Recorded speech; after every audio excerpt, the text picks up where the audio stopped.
So yeah, we're in a very cold and wet Austin, Texas, Circuit of the Americas. We're going to have a little look through the garage. Follow me.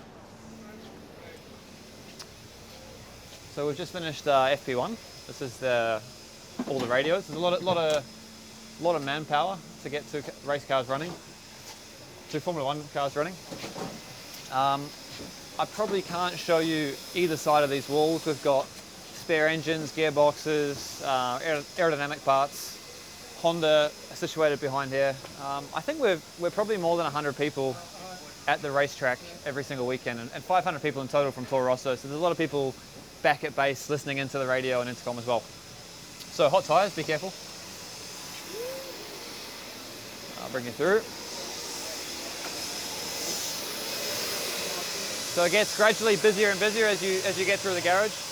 As you can see, a lot of people. This is normally where VIPs and guests are hanging out behind the garage, so they get a bit of a view of what's going on. They get radio sets, and quite a few mechanics. So we're now standing in the pit lane. If you look to the right, a few spare noses.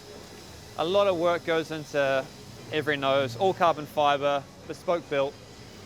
We try not to have to use the spares, but it can happen. I've been through a couple of spares this year. On the other side, you can see the prep perch, where engineers will hang out during the session. Again, all the information in front of them, strategy, race engineers during the race, and again, constant communication with people back at the factory and in the garage and out the back. As you can see, it gets pretty busy inside the garage.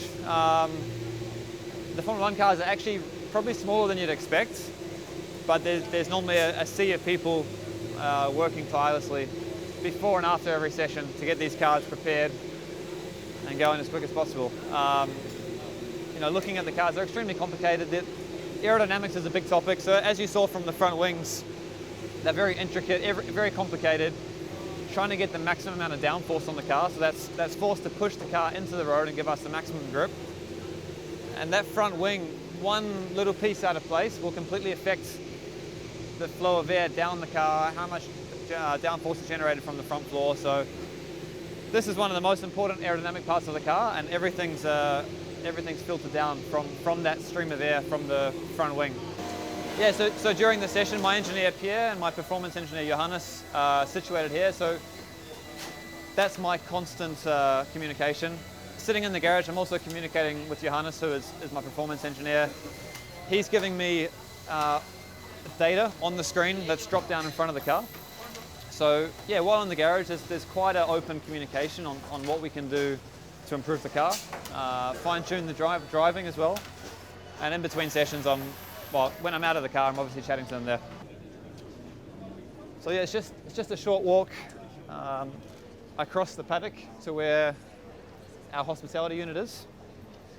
In Europe, we have the big energy station. On the flyaway races, somewhat of a downgrade, but still not bad. I have my own little room.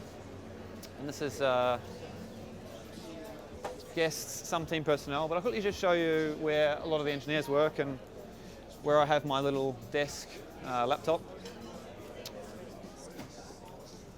So inside here we have many of the engineers working who are not on the pit wall, and also between sessions I have a little workstation on the other side where I'm looking at videos, working with the engineers, also where we hold the meeting, which is about to happen in 2 minutes. So I'll have to leave you. It's a short little tour of Toro Rosso Garage, and see you soon.